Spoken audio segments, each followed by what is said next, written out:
Bonjour à tous et bienvenue dans Maxandre en cuisine. J'espère que vous allez bien, ou plutôt devrais-je dire buongiorno a tutti, benvenuti a Maxandre in cucina. Sono io tuo youtuber preferito et je vais m'arrêter là. Non, en vrai, moi les langues, je suis vraiment nul.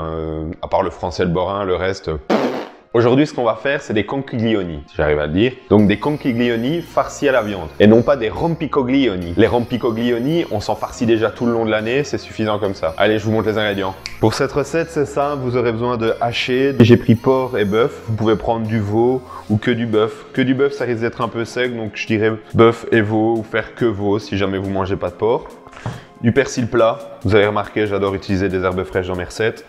Des conchiglioni, du pecorino, un oignon, la mozzarella di bufala, de la ricotta, de la chapelure, un œuf, sel et poivre. On a aussi besoin de sauce tomate, mais elle, je l'ai déjà lancée en cuisson il y a 2-3 heures pour éviter qu'elle soit trop acide, parce qu'une sauce tomate, ça a besoin de cuire. Donc je vous ai filmé ça, je vais vous montrer. Donc ce que j'ai fait, c'est que j'ai fait simplement chauffer une casserole avec de l'huile, dans laquelle j'ai mis des gousses d'ail écrasées. J'ai laissé bien chauffer. Une fois que c'était chaud, j'ai rajouté mon coulis de tomate. J'ai mis une bonne ébullition. J'ai ensuite mis à feu moyen et j'ai rajouté mon bouquet garni avec laurier, thym et romarin. Donc vous avez vu, pour faire une base de sauce tomate, c'est super simple quoi.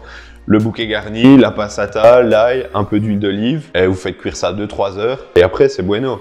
Il faut que vous arrêtez d'utiliser les sauces toutes prêtes, la Miracoli ou je sais pas quoi. Le truc c'est miracolique, à la limite c'est hyper acide, c'est pas bon. Et en parlant d'acidité, s'il vous plaît, mettez pas de sucre dans votre sauce. Parce que moi je suis désolé, c'est pas des gaufres qu'on fait, hein. C'est des pâtes. À la limite, si elle est trop acide, alors que ça fait un petit temps qu'elle cuit déjà, vous rajoutez une pointe de bicarbonate de soude et après c'est parfait. C'est une petite astuce de grand-mère. A few moments later. Donc là ma sauce elle est presque prête, c'est parfait. Combien de temps ça cuit ce truc? 16 minutes. Nous on va pas les cuire autant hein, parce que sinon après, une fois qu'elles vont repasser dans le four avec la sauce tomate etc, ça va devenir de la pâte. Hein. Ce qu'on veut c'est qu'on ait encore de la mâche au niveau de la pâte. Al dente. Ici, il préconise 16 minutes, je vais les cuire 10-12 minutes. À la base, je voulais vous faire des cannelloni, mais le problème avec les cannelloni, c'est qu'on ne sait pas les pré-cuire à l'avance. Généralement, c'est soit pas assez cuit, soit c'est trop cuit, parce qu'ils vont utiliser la sauce tomate qu'on met autour d'eux pour se nourrir de jus. J'ai des potes, une fois, ils ont voulu cuire des cannelloni, et ces abrutis, qu'est-ce qu'ils n'ont pas trouvé de mieux? Ils les ont tapés dans un plat au four avec rien d'autre et ils les ont mis. Les trucs, c'est ressorti un quart d'heure après, on aurait dit des tubes de zinc qu'on avait chauffé à blanc. C'était horrible. Big up à vous si vous regardez cette vidéo les mecs, mais vous êtes vraiment nazes. Raconte-moi la pire connerie que t'aies fait dans les commentaires, ça m'intéresse. Franchement, j'ai envie de rigoler. Je suis sûr que derrière ton écran, tu te dis où ça, je vais lui raconter parce que c'était vraiment une belle. Maintenant qu'on a mis nos pâtes en cuisson, on va préparer la farce. C'est super simple. L'oignon, on va lui faire la fête. Comme d'hab, je l'entaille, je le coupe en deux. Toujours la même astuce de laisser la base de l'oignon dans un sens, plusieurs fois dans l'autre, et on va le hacher. On va mettre avec notre haché. Maintenant, je vais hacher un peu de persil plat.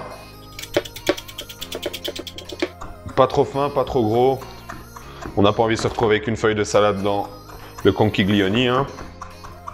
Et voilà, on l'ajoute à l'haché. Les découpes, c'est déjà fini. Maintenant, il n'y a plus qu'à rajouter 2-3 ingrédients. Notre œuf, je vais mettre que le jaune. Par précaution, je vais le sentir parce que ça pourrait ruiner ma préparation. Ça va, je sens pas le cul.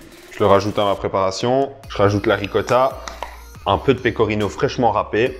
C'est pour la gourmandise, hein, ça. 4 cuillères à soupe plus ou moins de chapelure. Donc on va apporter du moelleux avec la ricotta. Avec la viande qui a déjà un peu de graisse, ben, il y a du moelleux fatalement. Et la chapelure, ben, elle va capturer ça pour éviter que ça parte dans tous les sens et qu'il y ait du jus partout. Poivre, du sel et on mélange le tout. Voilà, ma farce elle est prête. Je vais la réserver sur le côté. Si vous ne l'avez pas encore compris, notre plat, on va farcir les conchiglioni et ensuite on va les mettre avec la sauce tomate à gratiner dans le four. Mais le problème, c'est que comme on veut utiliser de la mozzarella, ben la mozzarella, ça rend de la flotte. C'est un fromage qui est bourré de flotte. Donc on va la faire dégorger un petit peu avant. On va l'effilocher et on va la saupoudrer un peu de sel pour que justement tout le liquide ressorte. Donc, je prends ma mozzarella, je vais l'effilocher. Je la coupe pas au couteau, hein. Moi, je trouve que quand on fait des petits filaments comme ça, ben, ça ajoute déjà du caractère, c'est plus joli. Et ensuite, ça apporte des jeux de texture différents parce qu'on n'a pas la même épaisseur sur tout le plat. Voilà, elle est effilochée. Et je vais mettre juste un tout petit peu de sel, ça va la dégorger et ça va aussi l'assaisonner pour la cuisson. Voilà, ça fait peut-être 10-12 minutes, mes pâtes elles sont cuites. Je vais les égoutter. Mes pâtes, je les ai égouttées et ensuite j'ai fait couler de l'eau froide au-dessus. Ça va permettre d'arrêter la cuisson et aussi de retirer l'amidon et le fait qu'elles collent entre elles. Voilà, maintenant que mes conchiglioni sont bien égouttés, je vais les farcir. On va les recouvrir de sauce tomate et tout. On va envoyer ça au four. Ça va être délicieux. Delicioso! Je sais même pas si ça se dit. Bon voilà, on va passer à la confection du plat. Oui, je sais, il est tout petit, ridicule, mais c'est le plus beau que j'ai. Parce que les autres que j'ai, c'est des Rainmans que j'ai eu gratos à l'achat de je sais plus combien de kilos de merguez là. Et sur Insta, celui-là rendra mieux. Je vais mettre un peu de sauce tomate dans le fond. Je prends mes conchiglioni, une cuillère et je les farcis, tout simplement. C'est tout biette. Et voilà, ils sont farcis, ça va super vite. Je vais prendre un petit peu de sauce tomate que je vais remettre par-dessus, comme ça. Je vais mettre ma mozza que j'ai égouttée. Je sens que je vais faire une chair de roi. Un peu de pecorino pour le plaisir. Regardez-moi ça que c'est beau. Et faites une petite attention, vous voyez ces petits coins de pâte là. Je vous en parle dans un instant. Là, je l'envoie pendant 15 minutes, 15-20 minutes à 180 au four. Oh putain, j'ai eu peur, j'ai cru que ça tournait pas. Alors vous voyez les petits morceaux de pâte qui sortaient un peu du plat sans sauce, peut-être un peu de fromage ou quoi. Les vrais amateurs de lasagne maison, ils comprendront ce que je veux dire dans le sens où ça, c'est la meilleure partie. Cette partie qui croustille, cette partie où il y a peut-être pas de sauce, où il y a peut-être un peu de fromage, où il y a vraiment trop cuite peut-être aussi. Vous savez, quand moi j'étais petit, que ma maman faisait des lasagnes maison, le petit coin qui croustillait avec le fromage qui a trop cuit au-dessus là. Oh! D'ailleurs, je vous invite à regarder le premier épisode de Chef's Table sur Netflix avec Massimo Bottura où justement il parle de ça, de ce petit endroit de lasagne qui est délicieux et il en a créé un plat. Vous allez voir, c'est super intéressant. Si vous appréciez la cuisine, vous apprécierez ce documentaire. Attendez, mais il se passe quoi là dans le four?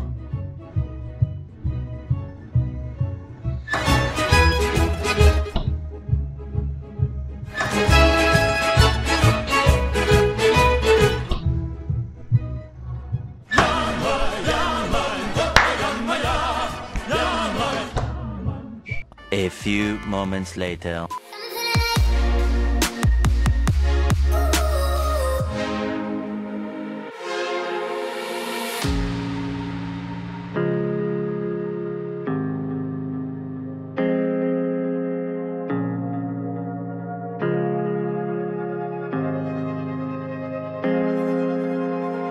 Voilà, j'espère que cette recette, en tout cas, elle t'aura plu. N'hésite pas à mettre ton meilleur like si jamais c'est le cas. À t'abonner si c'est pas encore fait. Il y a d'énormes projets qui vont arriver, des collaborations. Il y a des gens qui m'ont contacté. Ça va être super cool. D'ailleurs, si tu connais des producteurs ou alors des artisans qui aimeraient bien partager leur savoir sur Internet avec moi, n'hésite pas à me les envoyer. Mon adresse mail pro, elle est dans... Mon adresse mail pro. Le mec, il est youtubeur.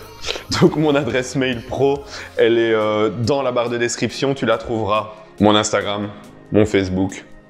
Je balance toutes les infos en temps réel à chaque fois, dès que j'ai un truc qui s'annonce. Pour l'instant, il n'y a pas grand chose. Allez, à vous fourneaux. Peace les gars.